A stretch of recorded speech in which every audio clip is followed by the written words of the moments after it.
हम लोगों ने बेटा अभी तक अपना डॉट प्रोडक्ट कंप्लीट कर लिया था। डॉट प्रोडक्ट मतलब स्केलर प्रोडक्ट भी होता है हमारा, जहां पे हम लोगों ने डॉट प्रोडक्ट में पढ़ा था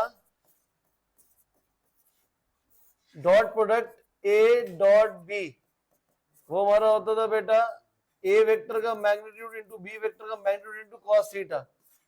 मैंने इसको ऐसे लिखवाया था a dot b is equal to A b cos theta, जहां पे ए मैग्नीट्यूड ऑफ ए है, बी जो है वो हमारा क्या है मैग्नीट्यूड ऑफ बी के इक्वल है। आज हम लोगों ने पढ़ना है क्रॉस प्रोडक्ट। तो जो क्रॉस प्रोडक्ट होता है उसको हम लिखते हैं ए क्रॉस बी, इस तरीके से लिखते हैं। ये हमारा किसके इक्वल होता है, ए बी साइन थीटा के इक्वल होता है, जहां पर जो ए है वो मैग्नीट्यूड ऑफ ए है, बी की वैल्यू कितनी है मैग्नीट्यूड ऑफ बी के इक्वल है। क्लियर है ये चीज। अगर मेरे को दो वेक्टर्स के बीच में एंगल निकालना है तो हम लोग हमेशा क्या करते हैं, यही वाले मेथड को प्रेफर करते हैं कि cos थीटा वाले डॉट प्रोडक्ट से ही हम लोग निकाल लें। निकालने को हम यहां से भी निकाल सकते हैं, angle between two vectors sine theta is equals to a cross b upon में ए बी। हमने डॉट प्रोडक्ट में पढ़ा था कि I dot I J dot J के डॉट के हमारा 1 है, I dot J J dot के डॉट आई ये हमारा कितना होता है 0 होता है। कोई भी दो वेक्टर्स को अगर मल्टीप्लाई करना होता है तो आई को जे से और के वाले को के से मल्टीप्लाई कर देते हैं, जिससे हमारे पास डॉट प्रोडक्ट निकल जाता है। बट क्रॉस प्रोडक्ट इस तरीके से नहीं निकलता भाई। एज्यूम करते हैं कि हमारे पास ए वेक्टर की वैल्यू है बेटा 2 + 3 + 4 है, और बी वेक्टर हमारे पास है 2i - 4k - 3k। ये हमारे पास कुछ आपका बी वेक्टर है। ये क्लियर है ये चीज। अब हमें यहाँ पे डॉट प्रोडक्ट निकालना है। डॉट निकालना होता है तो i2 को 2 से, 3 को -4 से, 4 को -3 से मल्टीप्लाई कर लेते थे, लेकिन क्रॉस में ऐसा नहीं होता हमारा। मुझे अगर ए क्रॉस बी निकालना है तो वो डिटर्मिनेंट मेथड से निकालना पड़ता है। आई जे के, पहले मैंने ए लिखा है तो ए के सारे कंपोनेंट्स, आई वाला आई के नीचे, जे वाला जे के नीचे, के वाला के नीचे, पीछे कौन सा बी, तो बी वाला इसके नीचे आएगा 2 - 4 - 3। क्लियर है ये चीज। अब हमें डिटर्मिनेंट को ओपन करना है। डिटर्मिनेंट को अगर हम ओपन करेंगे, सबसे पहले हमारे पास क्या आई कैप है। आई कैप को जब यहाँ लिख लिया मैंने तो इसको मल्टीप्लाई करेंगे, इसको इससे मल्टीप्लाई करेंगे, फिर इसको माइनस करेंगे। 3 × -3 माइनस ये वाला इससे मल्टीप्लाई होगा -16। जे वाला कंपोनेंट हमेशा माइनस में रहता है। जब आपके डिटर्मिनेंट को एक्सपैंड करते हैं तो ये 2 × -3 माइनस 2 × 8, 2 × 4 = 8 प्लस के, ये रहा के 2 × -4 माइनस 2 × 3 6। तो हमारे पास आएगा 16 - 9 = 7 -6 -8 -14 plus 14j, this is -14k। Clear है ये चीज। तो हमारे पास क्या आ जाएगा, ए क्रॉस बी आ जाएगा। ए क्रॉस बी हमने कैसे निकाला, आपके पहले ऊपर ए के कंपोनेंट लिखे, नीचे हमने बी के कंपोनेंट लिखे हैं। हमने डिटर्मिनेंट से एक्सपैंड करा इसको, पहले लिखा आई 3 × -3 -9 -4 × 4 -16। जे के लिए नेगेटिव ले लेंगे, 2 × -3 -2 × 4। के वाला कंपोनेंट आएगा फिर 2 × -4 -2 × 3। ऐड सबट्रैक्ट कर लेंगे तो निकल आएगा। Dot was very easy. तभी दो वेक्टर्स के बीच में जब भी एंगल निकालना होता तो हम लोग क्या यूज करते थे, ए डॉट बी को ए बी कॉस थीटा, यहां से कॉस थीटा निकाल लेते थे। हम यहाँ पे साइन थीटा वाला क्यों यूज नहीं करते हैं, क्योंकि ये ए क्रॉस बी जिसके न्यूमरेटर में है, इसको निकालने के लिए टाइम थोड़ा मेरा ज्यादा लग जाएगा। क्लियर है, वरना इससे भी आंसर हमारा क्या आएगा, सेम ही आएगा। क्लियर है ये चीज। तो ये हमारे पास ए क्रॉस बी निकल गया। ए क्रॉस बी की हमें 2-3 प्रॉपर्टीज और पढ़नी है। यहां पे हम पढ़ते थे आई डॉट आई कितना होता था, जे डॉट जे और के डॉट के 1 होता था। यहां पे हमारे पास क्या रहेगा, आई क्रॉस जे के इक्वल होता है, जे क्रॉस के आई के इक्वल होता है, और के क्रॉस आई जे के इक्वल होता है। एंड अगर मैं इन दोनों को उल्टा कर दूं, अगर दोनों को उल्टा कर देंगे तो इसका मतलब ए क्रॉस बी जो है अगर मैं इसको बी क्रॉस ए लिखूंगा तो ऊपर बी के कॉम्पोनेंट लिखने पड़ेंगे और नीचे किसके लिखने पड़ेंगे, ए के। तो जब भी दो रोज को चेंज कर देते हैं तो डिटर्मिनेंट क्या होता है हमारा, नेगेटिव हो जाता है। तो अगर इनको रिप्लेस करो जे और आई को, तो जे क्रॉस आई कितना हो जाएगा, माइनस के। इसको रिप्लेस करेंगे के क्रॉस जे माइनस आई, आई क्रॉस के कितना हो जाएगा, ये माइनस जे। क्लियर है ये चीज, उदय क्लियर है बेटा ये पीछे वालों को भाई। नेक्स्ट, वहां पे हम पढ़ते थे कि आई क्रॉस आई डॉट आई 1 होता था, यहाँ पे क्या होता है, आई क्रॉस आई 0, जे क्रॉस जे 0, के क्रॉस के, ये हमारा कितना होता है, 0 के इक्वल होता है। क्लियर है ये चीज, डाउट इसमें? आपके पास ए और बी दो वेक्टर गिवन है, ए क्रॉस बी निकालना है, डिटर्मिनेंट में से तो निकाल लिया। यहाँ पे हमें लर्न करने की आई cross J, I dot J यहाँ पे कितना होता था, 0 होता था। बट इसमें क्या होता है, आई जे का क्रॉस प्रोडक्ट निकाले तो नेक्स्ट पे चला जाएगा के, जे के आई, जे के किस पे जाएगा, आई पे, और फिर के आई किस पे जाएगा, जे पे जाएगा। क्लियर है चीज? लेकिन अगर मैं इसको उल्टा कर दूं, मैं जे आई कर दूं, लेकिन पहले क्या था, आई आता है फिर जे आता है, मैंने उल्टा लिख दिया जे आई तो माइनस के हो जाएगा, फिर जे के, बट यहाँ पे क्या लिख दिया मैंने, के जे, तो फिर क्या हो जाएगा, माइनस आई। यहाँ पे क्या रहेगा, के क्या आई आएगा, बट उल्टा लिख दिया आई के, तो कितना हो जाएगा, माइनस जे हो जाएगा। क्लियर है? ये प्रॉपर्टीज बहुत कम यूज होती है बट पता होना चाहिए सब। क्यों, आई जे के तीनों पैसे गोल घूम रहे हैं हमारे, पहले आई जे फिर के, फिर जे के बाद आई, फिर के आई जे हो जाएगा। नेक्स्ट, अगर दो वेक्टर्स हमारे आपस में, अगर क्रॉस प्रोडक्ट में हम देखें कि अगर दो वेक्टर्स आपस में परपेंडिकुलर है, अगर दो वेक्टर आपस में परपेंडिकुलर है तो थीटा कितना होगा, 90 हो जाएगा। ए क्रॉस बी कहां गया, ये रहा, साइन 90 हो जाएगा, थीटा कितना 90 है, तो साइन 90 कितना होता है साइन 90 1, साइन 90 1 हो जाएगा। तो इस केस में ए क्रॉस बी किसके इक्वल हो जाएगा, ए बी के इक्वल हो जाएगा। क्लियर है ये चीज? बट हम ये यूज ही नहीं करते, क्योंकि दो वेक्टर्स को जब मैं मल्टीप्लाई, मेरे को दिखाना है कि दो वेक्टर्स आपस में परपेंडिकुलर है, तो वहां क्रॉस को यूज ही नहीं करते, हम किसका यूज करते हैं, डॉट का। क्योंकि डॉट प्रोडक्ट अगर कितना आ जाए, 0 आ जाए, डॉट प्रोडक्ट कितना आ जाए, तो उस केस में हमारा वेक्टर्स हो जाते हैं परपेंडिकुलर होते हैं। ये क्यों नहीं करते, क्योंकि पहले में क्रॉस प्रोडक्ट निकालने में ज्यादा टाइम लगेगा, ये ए बी तो दोनों में निकालना है, बट यहाँ पे मुश्किल हो जाएगी, तो इसलिए हम इसको यूज नहीं करते। हम यूज किसको करते हैं, परपेंडिकुलर दिखाने के लिए कि जो डॉट प्रोडक्ट है वो कितना होगा हमारा, 0 हो जाएगा। क्लियर है? क्योंकि डॉट प्रोडक्ट में क्या आ रहा है, cos थीटा आ रहा है, और cos 90 कितना होता है, 0, तो इसलिए हम ए डॉट बी को क्या दिखा देते हैं, 0 दिखा देते हैं। हाँ बेटा बोलो, ए डॉट बी, हाँ ए क्रॉस बी ये निकाला ना, क्या सेम होगा, नहीं नहीं भाई, डॉट प्रोडक्ट और क्रॉस प्रोडक्ट कहां से सेम आएगा ही नहीं कभी भी।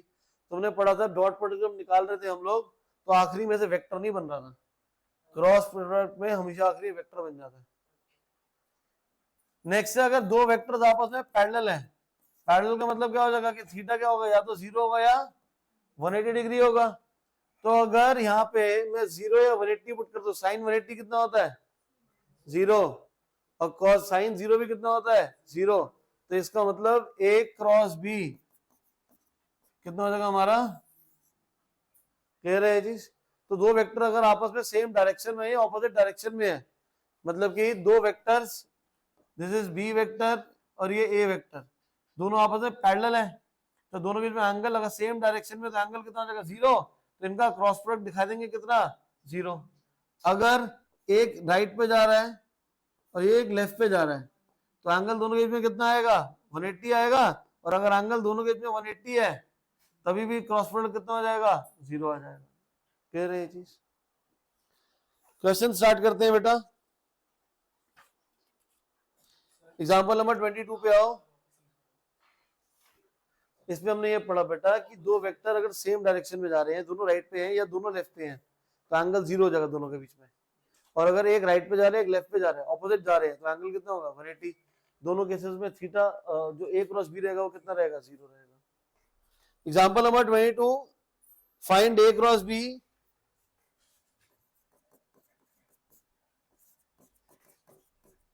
ए क्रॉस बी निकालने के लिए हमें डिटर्मिनेंट बनाना पड़ेगा आई जे के ए की वैल्यू है 2 1 3, जे की बी की बेटा वैल्यू है 3 5 -2, एक्सपांड करिए यहाँ पे आई के लिए लिखेंगे तो कितना हो जाएगा 1 × -2 -5 3 जा 15, जे वाला हमेशा नेगेटिव रहेगा, 2 × -2 -3 3 जा 9, के वाले के लिए 2 5 जा 10 3 1 जा 3।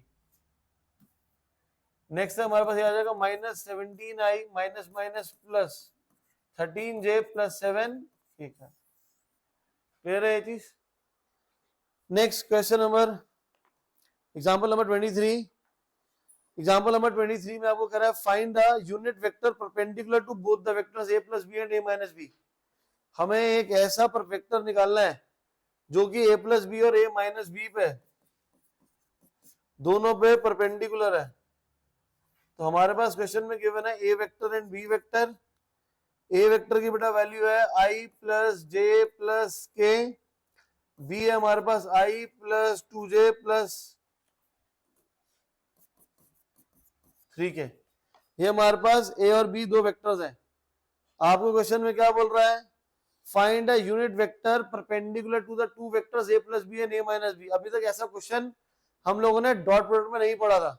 हमने वहां पढ़ा था कि ऐसा वेक्टर निकालो जो पहले वाले के डायरेक्शन में है या पहले वाले का मैग्नीट्यूड के 7 टाइम्स है। तो हमने उस वेक्टर का क्या करा था, आपका यूनिट वेक्टर निकाल के 7 से मल्टीप्लाई कर दिया था। बट यहाँ क्या करा है, a प्लस बी और a माइनस बी, सी ले लेते हैं, a प्लस बी है, दोनों को प्लस करो, a माइनस बी को ले लो तो d वेक्टर 1 - 1 0 j -2 k -3। ये दो वेक्टर्स आ गए a प्लस बी और a माइनस बी। मुझे एक ऐसा वेक्टर निकालना है यूनिट वेक्टर जो इन दोनों पे परपेंडिकुलर है। तो उसका फॉर्मूला हमारा क्या रहेगा? That will be equal to c cross d। मतलब a प्लस बी और a माइनस बी दोनों का क्या निकालना है? हमें क्रॉस प्रोडक्ट निकालना है। ये याद करना है क्योंकि सिमिलर क्वेश्चन ही पेपर में आने, वेक्टर्स में ज्यादा कुछ चेंज होना ही नहीं है। i j k, ऊपर वाला हमारे पास क्या है 2 3 4, नीचे हमारे पास क्या है 0 -1 -2, क्रॉस मल्टीप्लाई कर लेंगे, इसका आंसर आ जाएगा। क्लियर है ये चीज? डाउट इसमें? तो यहां से मेरे पास क्या आएगा? वेक्टर आएगा। क्वेश्चन दोबारा पढ़ो, क्या लिखा हुआ है? Find the unit vector. तो यूनिट वेक्टर कैसे निकालेंगे? यूनिट वेक्टर होगा ई कैप, जो कि हो जाएगा वेक्टर अपॉन में उसका मैग्नीट्यूड। सो हमें रिक्वायरमेंट किसकी है? ई कैप की है। ई कैप से पहले क्या निकालना पड़ेगा? ई वेक्टर निकालना पड़ेगा। और ई वेक्टर कैसे निकालेगा? a प्लस बी और a माइनस बी दोनों का हमें क्या निकालना पड़ेगा? क्रॉस प्रोडक्ट निकालना पड़ेगा। क्लियर है ये चीज? क्लियर है उदय? नेक्स्ट से हमें जो लर्न करना है कि अगर कोई भी हमारे पास एक ट्रायंगल है जिसकी 3 वर्टिसेस है ए बी सी, मुझे अगर इसका एरिया निकालना है, area of triangle ABC that would be equal to half A B cross A C, और फिर उसका मॉडुलस। क्लियर है ये चीज? मॉडुलस मतलब कि मैग्नीट्यूड निकालना है मेरे को, half of A B cross A C है। क्लियर है ये चीज? मुझे ये चीज ध्यान रखनी है कि मैंने ए बी लिया तो मुझे ए सी लेना पड़ेगा। मैं इसको चेंज करके ऐसे नहीं लिख सकता हाफ ए बी इंटू बी सी, ये नहीं हो सकता। क्यों? क्योंकि इसमें इनिशियल पॉइंट ए है, तो इधर भी इनिशियल पॉइंट कितना होना चाहिए? तो अगर मेरे को इस टाइप में लिखना है तो मैं इसको कैसे लिख सकता था? मैं इसको लिखूंगा बी ए क्रॉस बी सी, ये लिखूंगा मैं। क्लियर है ये चीज? तो ज्यादा रट्टे मार लो, सिंपल सिंपल क्या है? ए बी क्रॉस ए सी है। क्या है हमारा? ए बी क्रॉस ए सी है। क्लियर है ये चीज? हाँ, वैल्यूज लेके करा रहा हूँ। और अगर मेरे पास एक पैरेललोग्राम आ गया, ये पैरेललोग्राम की ए वेक्टर है, बी वेक्टर, यहाँ पे मेरे को इसका अगर एरिया निकालना है तो वो कितना हो जाएगा मेरा? ए क्रॉस बी आ जाएगा। यहाँ पे एरिया हमारा कितना होगा? ए क्रॉस बी के इक्वल होगा। क्लियर है ये चीज? Example number 24। एग्जाम्पल 24 में कह रहे हैं find the area of the triangle with the vertices A B C. A की वर्टेक्स है हमारी 1 1 1, बी है हमारे पास 1 2 3, सी की वैल्यू हमारे पास 2 3 1 है। ए बी सी हमारे पास 3 वर्टिसेस गिवन है और हमें क्या निकालना है? यहाँ पे क्या फॉर्म करना है? एरिया निकालना है। तो एरिया हमने पीछे भी पढ़ा था एरिया ऑफ ट्रायंगल किसके इक्वल है? Half base into height. कहाँ पढ़ा है? Half into base into height. A B cross A C है क्या हमारा ये? A B cross A C. तो पहले ए बी वेक्टर फॉर्म करना पड़ेगा। ए बी वेक्टर फॉर्म कैसे करेंगे? 1 माइनस 1 0, 2 माइनस 1 3 माइनस 1, और मुझे क्या चाहिए? ए सी चाहिए, ये रहा ए सी। 2 माइनस 1 3 माइनस 1 1 माइनस 1 0। एरिया निकाल लीजिए, हाफ आई जे के। ये हमारे पास ए बी है, ए बी कॉम्पोनेंट क्या है? 0 1 2, ए सी के क्या हमारे पास 1 2। सॉल्व कर लेना, इसका आंसर आ जाएगा। क्लियर है ये चीज? पक्का? तो यहां से मेरे पास क्या आ जाएगा? यहां से मेरे पास क्या आएगा? क्रॉस प्रोडक्ट आएगा। पर मुझे क्या निकालना है? इसका मैग्नीट्यूड चाहिए। मुझे क्या चाहिए होता है इसका? क्योंकि क्रॉस प्रोडक्ट से क्या आता है? हमेशा वेक्टर फॉर्म होता है। क्रॉस से हमेशा क्या बनता है? वेक्टर। तो वेक्टर का मैग्नीट्यूड निकाल लेंगे। तो मैं यहाँ पे इसको सॉल्व कर ही लेते हैं हम लोग। ये जगह हाफ, इसको सॉल्व करो कितना हो जाएगा? 1 माइनस 1 इंटू 0 0 माइनस 4। क्यों होगा? इधर मल्टीप्लाई कर 1 इंटू 0 माइनस 2 2 4। नेक्स्ट है जे वाला, हमारा हमेशा कंपोनेंट नेगेटिव रहता है। 0 इंटू 0 0 माइनस 1 इंटू 2 2, तो कितना हो जाएगा? प्लस 2 प्लस के लिए ये हो जाएगा हमारे पास 0 माइनस 1 तो माइनस के। अब यहाँ पे इसका मॉडुलस निकालना है। स्क्वायर रूट ऑफ माइनस 4 का square 16 plus 4 plus 1, square root of 21 divide by. Clear है ये चीज? डाउट इसमें? इसमें फिर आधा नंबर कट जाएगा हमारा। आधा नंबर हमारा क्यों कटेगा? क्योंकि हमने आखिरी में एरिया ये तो स्क्वायर यूनिट्स नहीं लिखा है। क्लियर है ये? किसको? बेटा वो ये वाला क्वेश्चन अलग था, ये वो यूनिट वेक्टर निकालना था। क्लियर है भाई? उदय सर जी, डाउट आपका? कुछ तो होगा, ऐसे तो बैठ जाता है। चैप्टर तो आसान है, बस करा ही नहीं मैंने, है भाई? Example number 25, find the area of the parallelogram. उसकी एडजेसेंट साइड्स गिवन है। एरिया हमारा कितना होता है? ए क्रॉस बी का मैग्नीट्यूड। तो पहले ए क्रॉस बी निकाल लो। आई जे के सेम है बच्चे। ये जगह 3 1 4 1 माइनस 1 1। यहां से वेक्टर फॉर्म करेंगे पहले। ए क्रॉस बी कितना होगा? 1 प्लस 4। वाह क्या बात है, वेरी गुड। 5 आगे जे वाले के लिए सॉल्व करो। ये जगह 3 माइनस 4, 3 माइनस 4 कितना होता है? माइनस 1। तो minus minus plus. Ranchi clear है बेटा? -3 -1 -4 के। अब हमें एरिया निकालना है। तो एरिया के लिए ए क्रॉस बी लेने का मैग्नीट्यूड ले लेंगे। Square root of 25 plus 1 plus 16, 26 plus 16 कितना होता है? 42 होता है। एंड में क्या लिखेंगे? स्क्वायर यूनिट्स, क्योंकि हम एरिया निकालते हैं। क्लियर है ये चीज? एक्सरसाइज देखो जी। एनसीईआरटी के नंबर काट दो, ठीक है भाई, ठीक बात है भाई। बुक में लिखा नहीं है, स्क्वायर यूनिट लिखना पड़ेगा आपको हमेशा। Example exercise 10.4। 10.4 का पहला वाला क्वेश्चन, ए क्रॉस बी का मैग्नीट्यूड निकालना। हो जाएगा सॉल्व? एग्जांपल उसके बाद क्वेश्चन नंबर 2। क्वेश्चन नंबर 2 पे आगे देख ले, same as example number 23। Same as example number 23। आपको बोला यूनिट वेक्टर निकालना perpendicular to A plus B and A minus B. A plus B को सी लिया, ए माइनस बी को डी लिया। भाई समझ आ रहा कुछ? ए प्लस बी को हमने सी लिया, ए माइनस बी को डी लिया। दोनों का क्या निकाला? क्रॉस प्रोडक्ट निकाल लिया। क्रॉस प्रोडक्ट निकालने के बाद वेक्टर बन गए। फिर उसका हमें क्या निकालना है? यूनिट वेक्टर बोला था, तो इसलिए क्या करेंगे? उसको उसके मैग्नीट्यूड से डिवाइड कर देंगे वेक्टर को। क्वेश्चन नंबर 3, एक नंबर का क्वेश्चन पेपर में हर साल आता है। 10.4 यहाँ पे हमारे पास बोल रहा है, if a unit vector A vector makes pi by 3 with I, pi by 4 with J, and acute angle theta with के, फाइंड द एक्यूट एंगल। क्या होगा एक्यूट एंगल? कैसे निकालेंगे? एक एंगल बना रहा है पाई बाय 3, एक बना रहा है पाई बाय 4, और जेड के साथ बना रहा है थीटा 3। बेटा थर्ड क्वेश्चन है। तो ये एक तो थीटा की वैल्यू निकालनी है और वेक्टर फॉर्म करना है। कैसे करें वेदांशी? हम लोगों ने पहली क्लास में ही पढ़ा था। हाँ, cos square alpha, cos square beta, cos square gamma कितना होता है?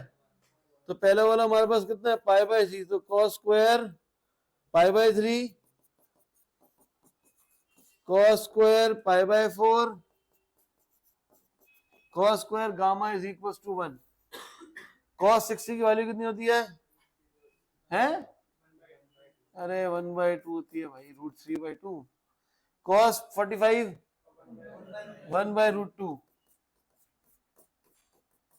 ये हमारा कॉस स्क्वायर गामा, तो गामा की एक्चुअल में वैल्यू कितनी हमारी? थीटा है यार, गामा भी लिख देंगे तो नंबर कट जाएंगे भाई। ये हो जाएगा हमारे पास 1/4 plus 1/2 plus cos square theta equal to 1। Cos square theta equal to 1 minus 1/2 minus 1/4, 1 minus half is half, half minus 1/4, half minus 1/4 कितना हो जाएगा? 1/4। तो यहाँ से कॉस थीटा की वैल्यू कितनी हो जाएगी? 1/2। तो इसकी वजह से थीटा की वैल्यू कितनी आ जाएगी हमारी? पाई बाय 3। क्लियर है ये चीज? डाउट इसमें? हमारे पास हमने यहाँ पे जब स्क्वायर हटाया तो राइट साइड पे प्लस माइनस नहीं लिखा, सिर्फ पॉजिटिव वैल्यू ली है। पॉजिटिव वैल्यू क्यों ली है? नेगेटिव क्यों नहीं ली है हमने? लिया, नेगेटिव वैल्यू क्यों नहीं ली? तो स्टार्टिंग में लिखा हुआ find the acute angle. Acute angle का मतलब है थीटा हमारा सिर्फ फर्स्ट क्वाड्रेंट के हिसाब से होगा सिर्फ, क्योंकि नेगेटिव कॉस नेगेटिव कहां पे होता है? सेकंड क्वाड्रेंट में और थर्ड क्वाड्रेंट में, हमने लेना ही नहीं है। क्लियर है ये चीज? तो हमें सिर्फ और सिर्फ कौन सा लेना है? First quadrant. फोर्थ में भी कॉस पॉजिटिव होता है बट वो नहीं लिया, क्योंकि फोर्थ क्वाड्रेंट का जो एंगल होगा वो हमारा एक्यूट नहीं होगा। एक्यूट एंगल कौन सा होता है भाई? रुक जा भाई, पक्की बात है? चल शुक्र ये तो आता है, लेस देन 90। क्लियर है भाई? आपको बोल रहा है कंपोनेंट्स लिखने हमें ए वेक्टर के। भाई ए वेक्टर के कंपोनेंट लिख लेते हैं। ए वेक्टर का जो हमारा कंपोनेंट होगा किसके इक्वल हो जाएगा बेटा? ये cos पाई बाय 3 है, cos pi by 3 I cap, cos pi by 4 J cap. मैंने पूरा वेक्टर ही फॉर्म कर दिया, cos पाई बाय लास्ट वाला 3 था। तो यहाँ पे cos पाई बाय 3 की वैल्यू कितनी होती है? 1/2। ये हमारे पास कितने? 1/√2। ये हमारे पास कितना? 1/2।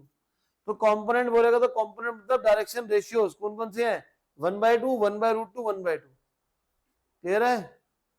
पक्का?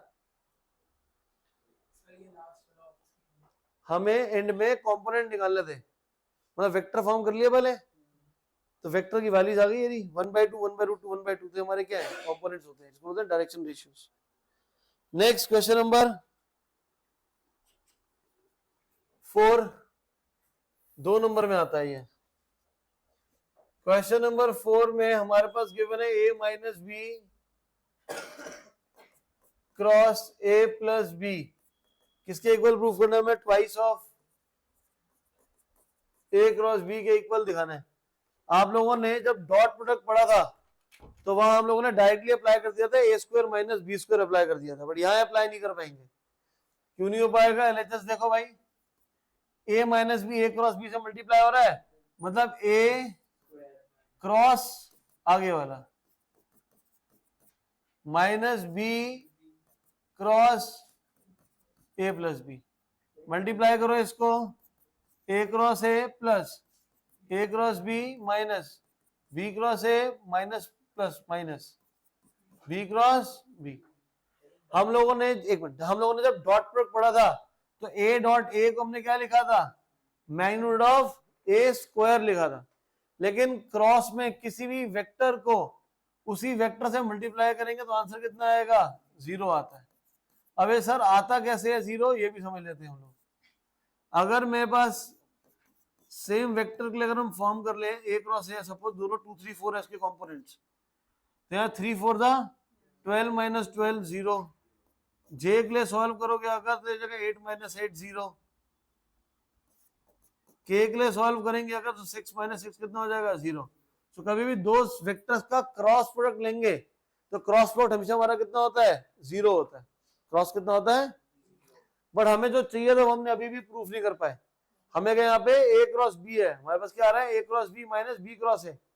हम लोगों ने पीछे पढ़ा था कि अगर जो हमारा क्रॉस प्रोडक्ट है इनके कंपोनेंट्स को अगर चेंज कर दूं तो साइन रिवर्स हो जाएगा हमारा, तो A cross B into A cross B twice of A cross B आ जाएगा। क्लियर है ये चीज?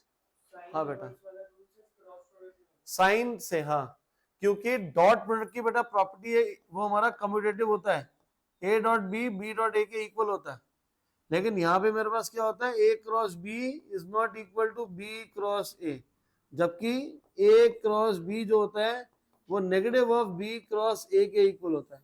ऐसा होता भी क्यों, मैंने पीछे ही बताया था बच्चे कि जब ए क्रॉस बी निकाल रहे हैं पहले ए लिखा फिर बी लिखा है, मैं अगर बी क्रॉस ए करूंगा तो बी के सारे कंपोनेंट ऊपर हो जाएंगे, ए के सारे कंपोनेंट नीचे हो जाएंगे, तो साइन रिवर्स हो जाएगा इसलिए। ठीक है, तो यहाँ पे a minus B cross A plus B, A पूरे से मल्टीप्लाई होगा बी वाला भी पूरे से मल्टीप्लाई होगा, ए क्रॉस ए हमारा कितना होगा 0, बी क्रॉस बी कितना हो जाएगा, बी क्रॉस ए किसके इक्वल होता है minus of A cross b, तो माइनस माइनस प्लस तो डबल हो गया उसका। नेक्स्ट यस फिफ्थ वाला, हाँ वैसे होगा, मैं करा दूंगा नेक्स्ट क्लास में। क्वेश्चन नंबर 10 देखो, एरिया ऑफ पैरेललोग्राम निकालना है। एरिया ऑफ पैरेललोग्राम पहले 4 करने का था आपको, कौन सा करना है 10th वाला करना है, area of parallelogram a cross b. Next है क्वेश्चन नंबर 12 हमें बोल रहा है एरिया ऑफ रेक्टेंगल। रेक्टेंगल क्या होता है हमारा, एक पैरेललोग्राम ही तो होता है, तो उस केस में क्या लगाएंगे ए क्रॉस बी ही लगाएंगे उस केस में भी। किसका ए क्रॉस बी का मैग्नीट्यूड, और क्या। और हमारे पास क्वेश्चन नंबर 11 है, ये भी आप खुद सॉल्व करेंगे। सेम हमारा सिंपल फॉर्मूला लगाना है A cross B equal to A B sine theta.